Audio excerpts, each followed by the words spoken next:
As a professional involved in electricity delivery, the T&D World podcast and tdworld.com is your definitive source for breaking news, industry updates, and more. We've got you covered from transmission to distribution and everything that affects the power grid. And now, on to today's episode. Welcome to the T&D World Live podcast. I'm Nikki Chandler. I'm editorial director for T&D World. And today we're joined by Melvin Liwag, senior engineer at Orlando Utilities Commission. Melvin has been a guest on some of our webinars, and he did speak at T&D World Live this year. So we did kind of want to have him on a different platform this time. So he's so graciously accepted to be a guest on our podcast to visit about some various topics. So Melvin, welcome. And I just want to start us out by, if you could just tell us a little bit about your background.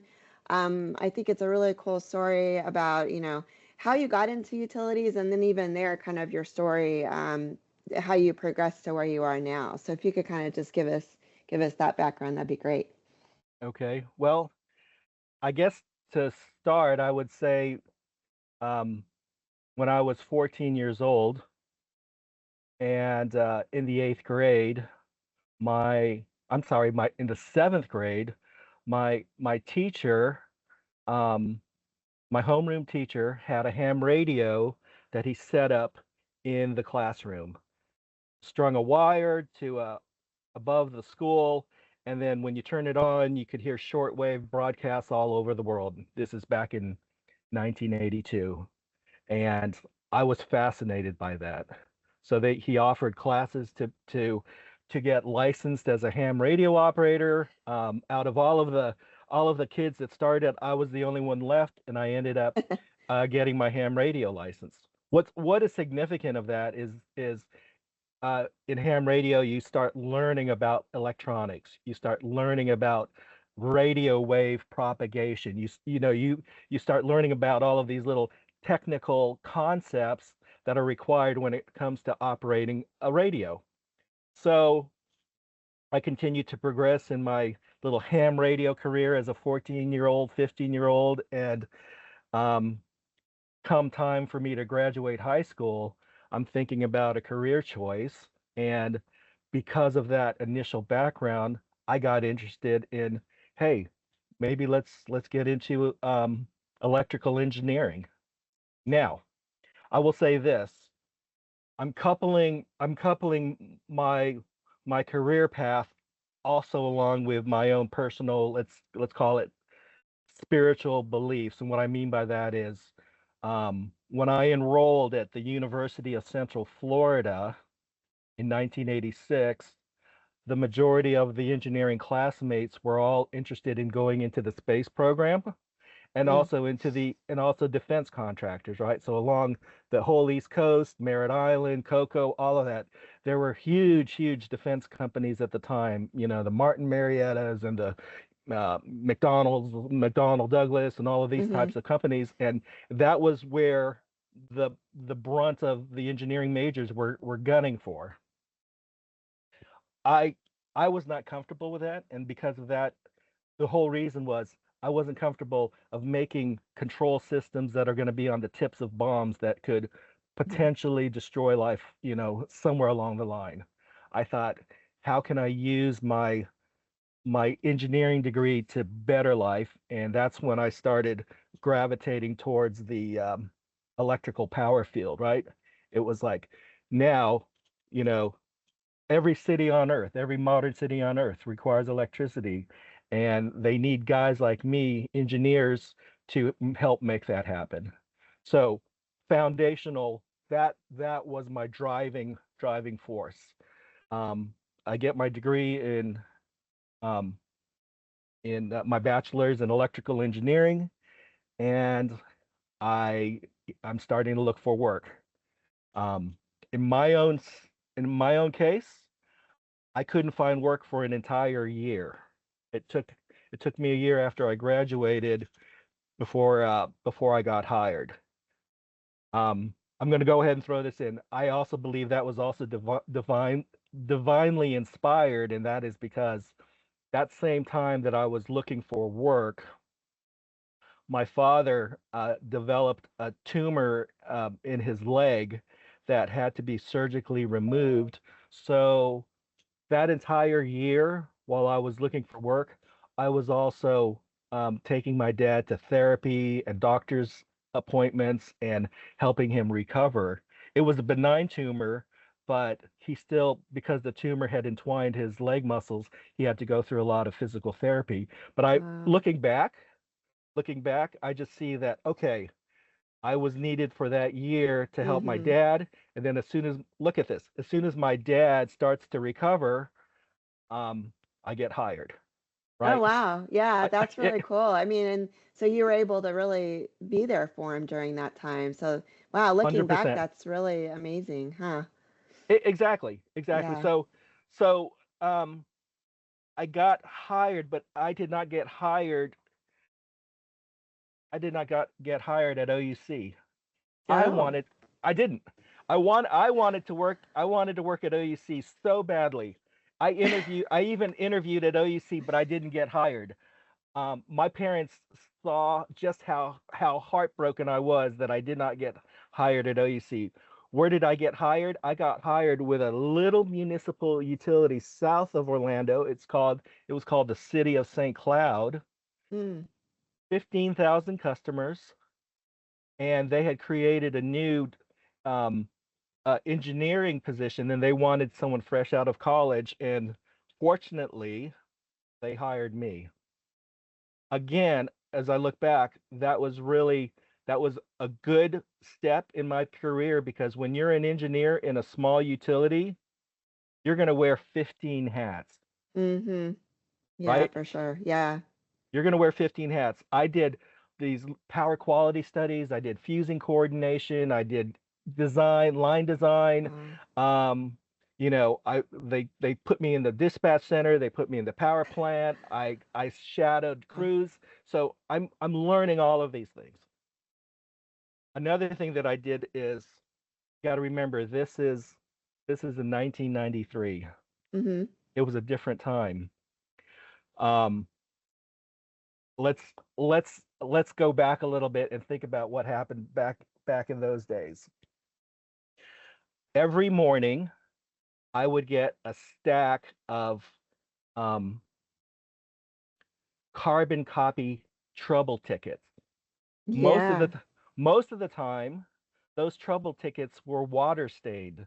So when our guys were out the night before doing trouble, they would have a carbon copy pad, and they would write down the address, the outage information, what took place, what did they refuse.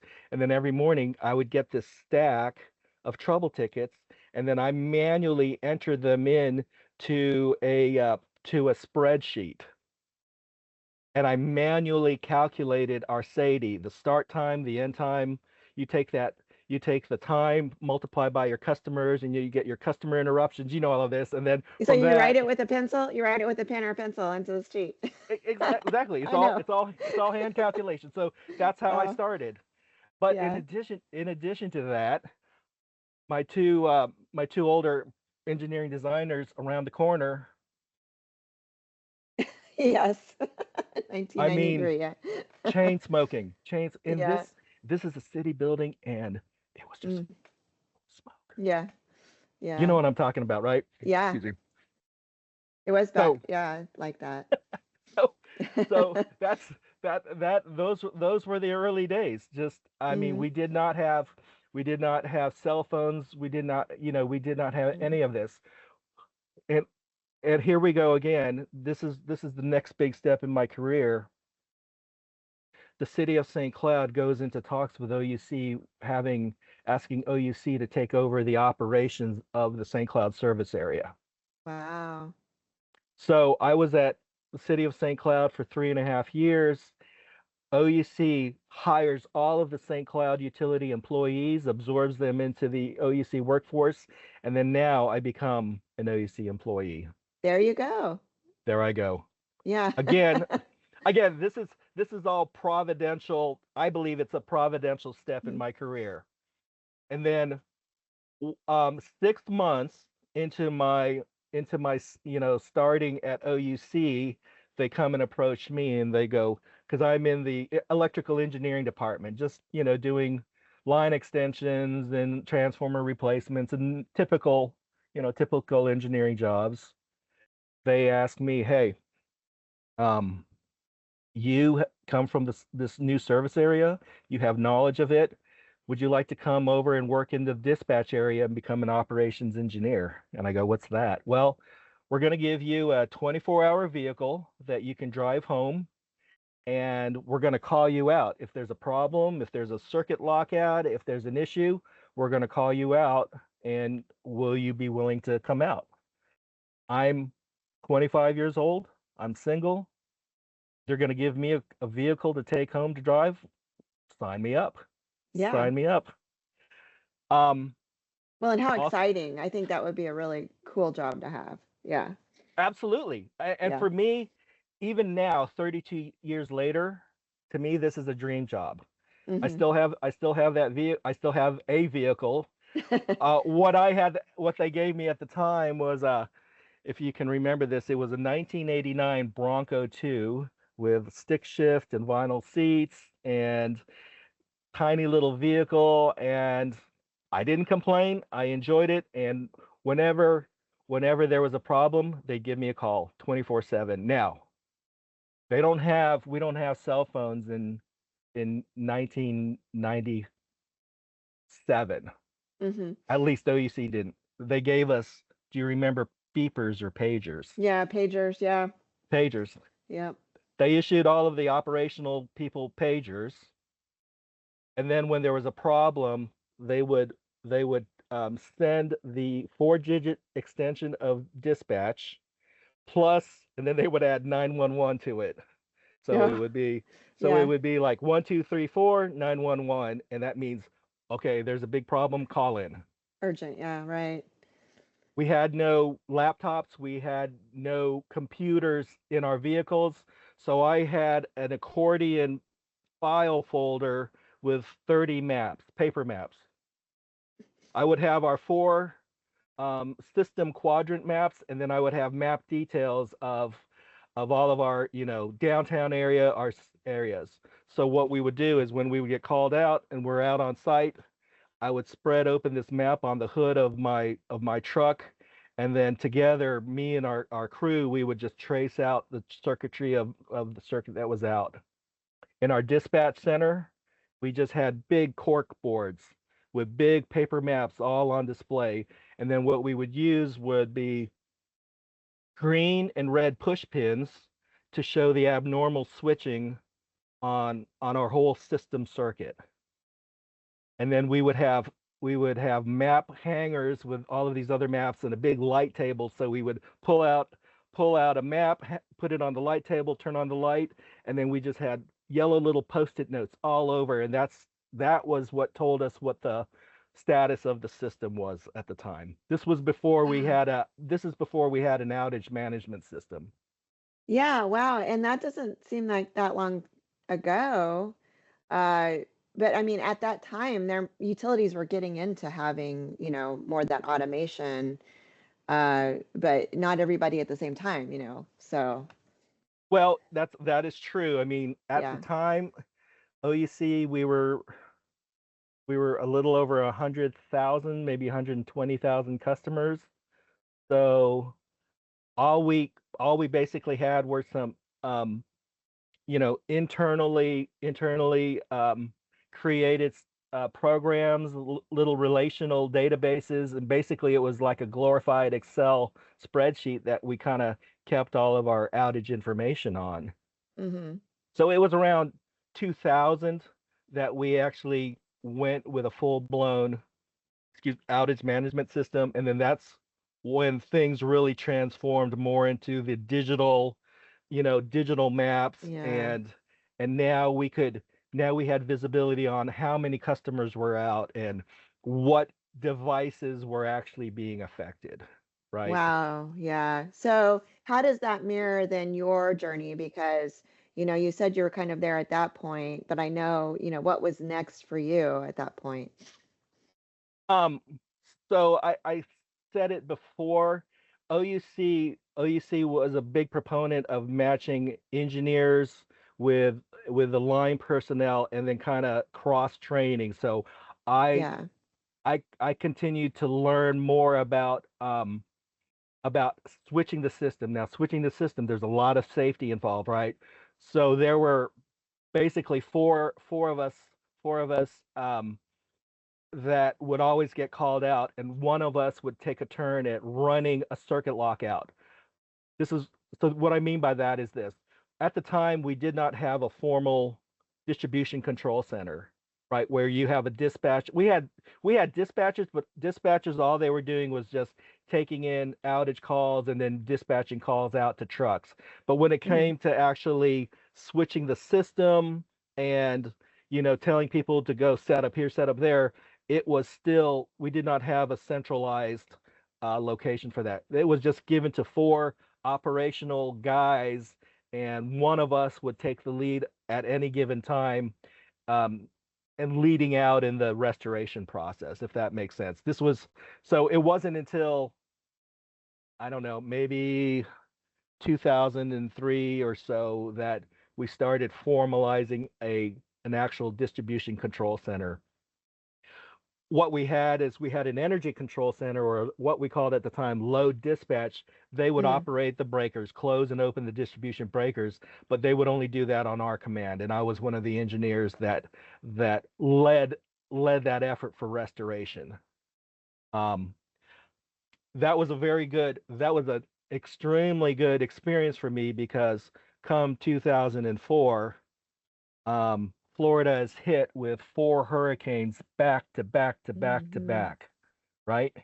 Starting with Hurricane Charlie in August, Friday the 13th, August the 13th of Yeah. 2004.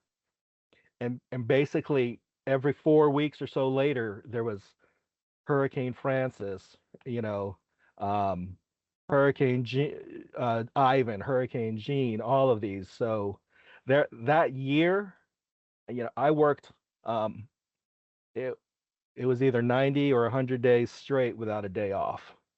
Wow. And I was given the responsibility of coordinating the restoration of Osceola County, of an entire county within our service area. So that was a great experience, but it was a lot of hard work. So we're now at OUC, we're used to we expect storm season. We experience storms every summer, but then it gets even more involved when we have hurricanes, and we've had a number of hurricanes. Right. And I mean, in all the years that we've watched Florida, it probably compares quite a bit as far as how quick you can get that power on now, from then when all those hurricanes hit back in, you said 2003, 2004, till now.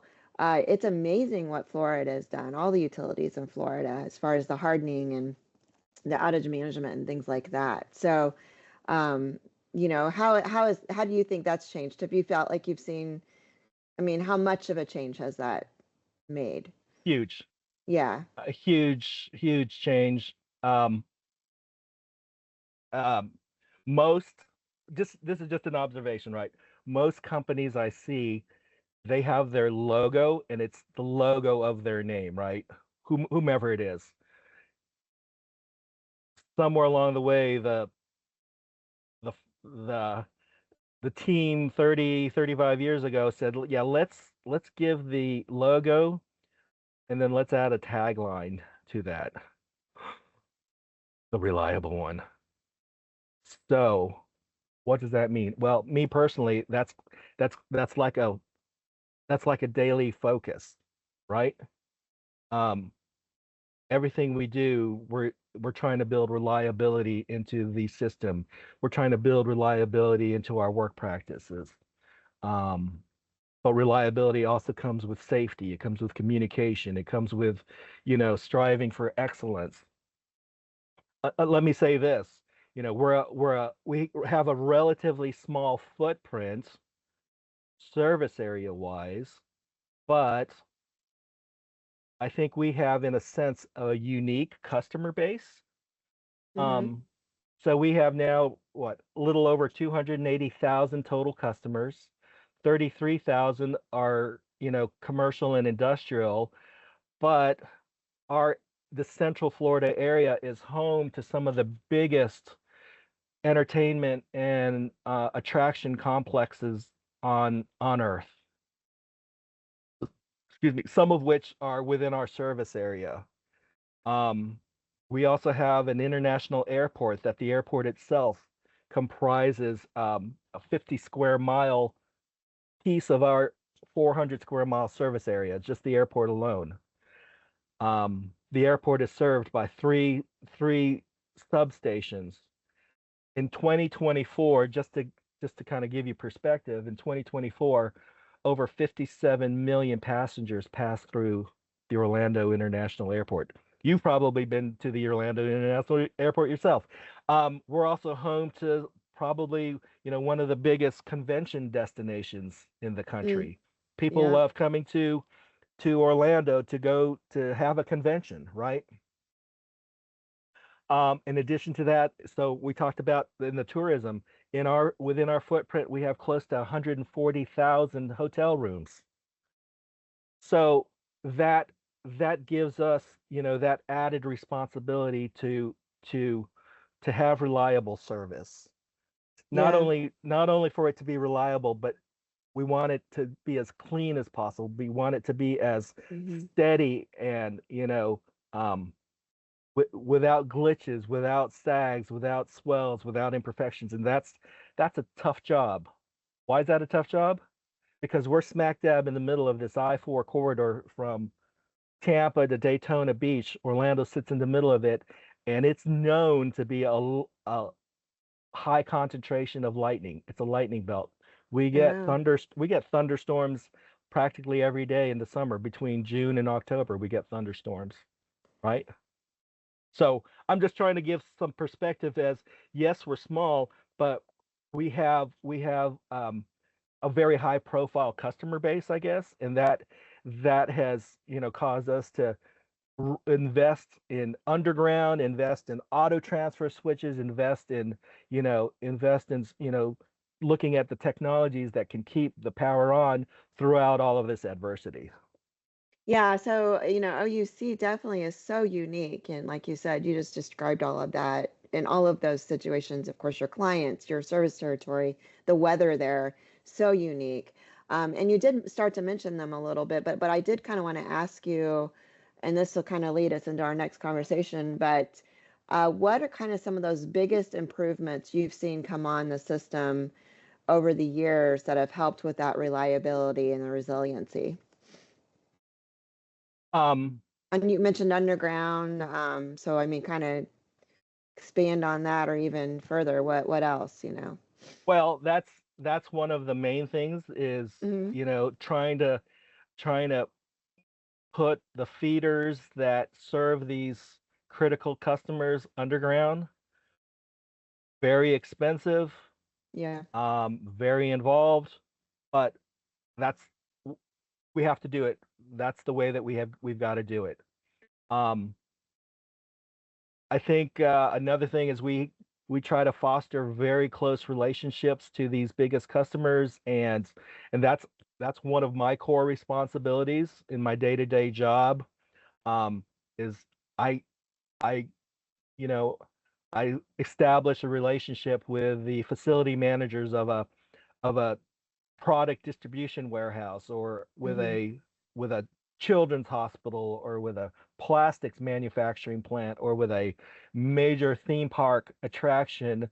um, we meet on a one-on-one basis, and I explain to them and I show them maps of how we're feeding them, how they're configured, and to what extent they can. They show me the same, and we start to collaborate. We start to collaborate and talk about, okay, that interface between utility and customer, there's a lot going on there, right?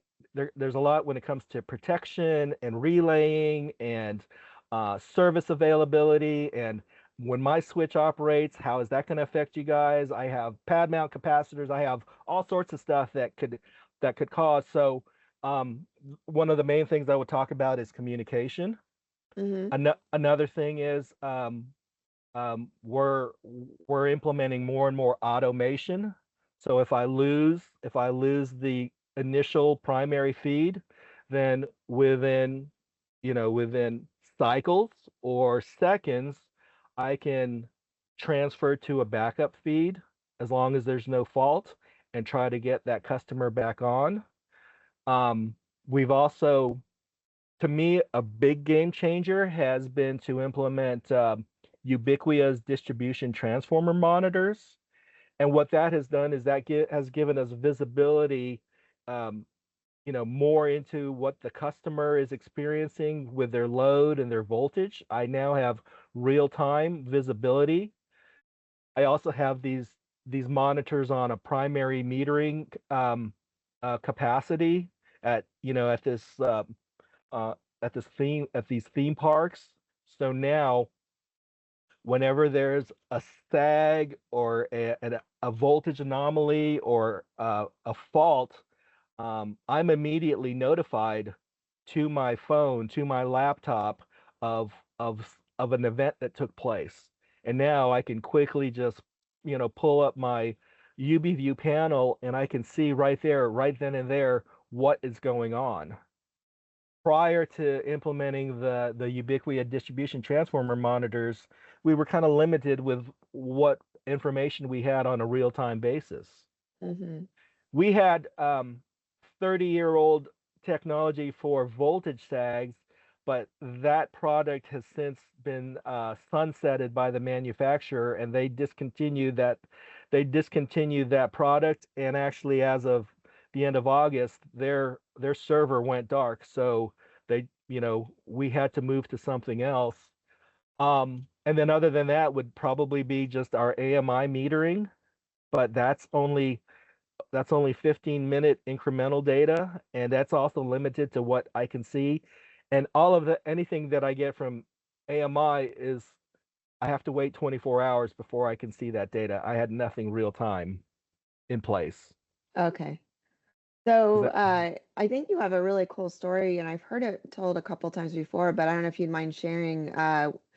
It was kind of an emergency issue you had with a customer, but it ended up you had so much, I guess, you could see into the system so well from these sensors, or that I like the story. I don't know if you could tell that real quick for us. Sure. Yeah. We had a major plastics manufacturing plant open up around 2016, serving it with two dedicated underground feeders. So this one customer was the only load on these two feeders. I protected that with two automatic transfer switches, and then I had another feeder that backed the two up. So for from 2016 to 2022, they experienced zero outages, no glitches, no problem whatsoever. Then in 2022, they start experiencing voltage sags. They start experiencing part light outages, and then they come to us and they're telling us, "Hey, what's going on? You guys have given us faulty equipment." And it's like I'm scratching my head. It's like, so you guys have been reliable for 6 solid years, no problem, weathering hurricanes, all of this, and now you're having problems. Something's not adding up. Mm-hmm. So I go on site and I talk to their plant engineer, and it's at that time they fess up and say, "Oh, by the way, we added an 800 horsepower process line," and I mean, it was like night and day, Nikki. Like the day after they fired up this new process, their voltage just collapsed and they started blowing fuses in our transformer. It's like, okay, well, here's your problem. Yeah. So so what do we do at the time? We install recording voltmeters that, record voltage for 2 weeks at a time, and then we start looking at our AMI data, and we're limited with what we can see. But there were a couple times during that, with those recording voltmeters, we started seeing some drastic overloads on our 2500 kVA transformers. On a 277 480 2500 kVA transformer, the maximum current on the secondary side is 3007 amps per phase.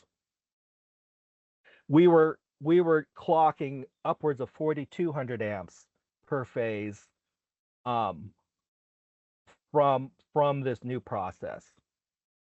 I mean, they're drastically overloading our transformers, so we let them know.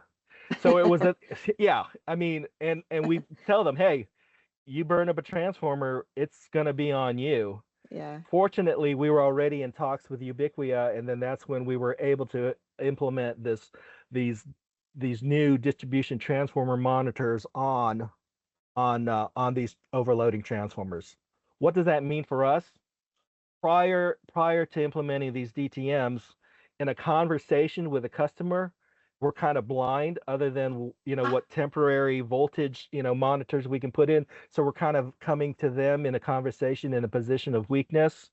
Well, not anymore, right? With a distribution transformer monitor, we have real-time visibility. So now I can come in with having a conversation in a position of strength versus in a position of weakness. So now, and we've found this is so transformative for us and our visibility.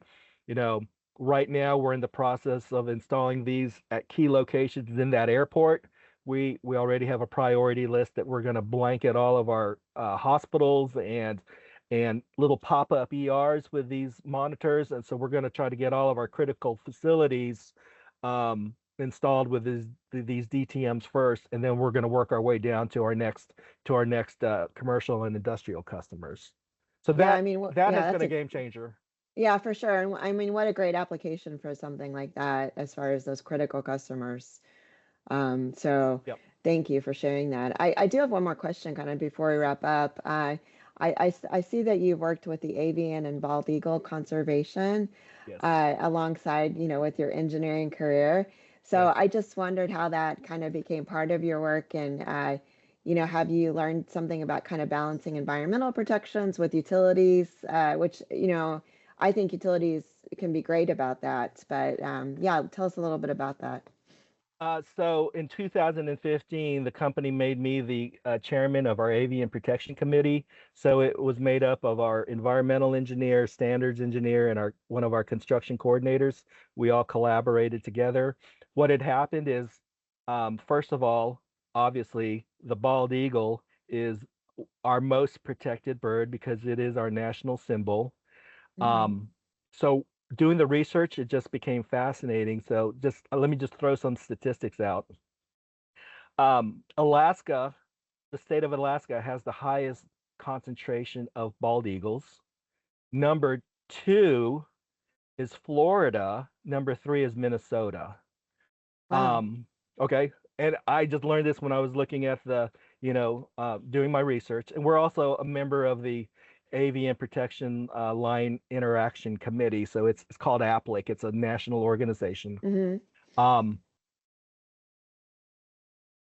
Florida had 2,500 bald eagle nesting pairs.